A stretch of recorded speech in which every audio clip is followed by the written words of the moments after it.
Le projet d'investissement dans la transmission de la ligne dorsale BTIP entre Iringa au sud-ouest et Shinyanga au nord de la Tanzanie est une sous-station de 400 kV qui fait partie de la stratégie visant à renforcer le réseau national.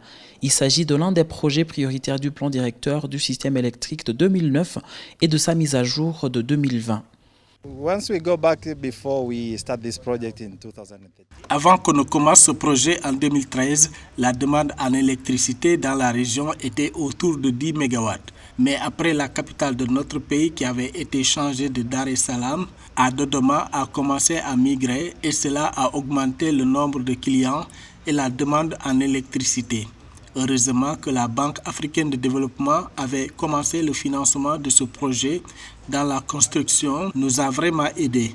Aujourd'hui, la demande est de 68 MW et cela n'aurait été possible sans cette infrastructure. Bien que ce soit aussi un projet à caractère régional, le BTIP a changé la vie dans la capitale Dodoma. Petits commerces, des industries en passant par des hôpitaux, tout le monde parle du bien du service électrique comme ici à l'hôpital régional de référence de Dodoma.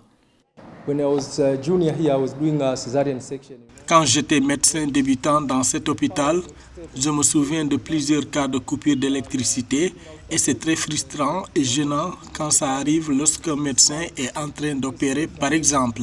Imaginez lorsque vous faites une césarienne et que le courant se coupe. Vous commencez à utiliser des lampes torches avec le bébé et la mère qui sont là et qui risquent d'y passer. Ou encore dans l'unité des soins intensifs, vous êtes obligé de faire la ventilation mécanique quand le courant se coupe avec les risques de décès pour nos patients. Heureusement qu'aujourd'hui, ce n'est plus le cas.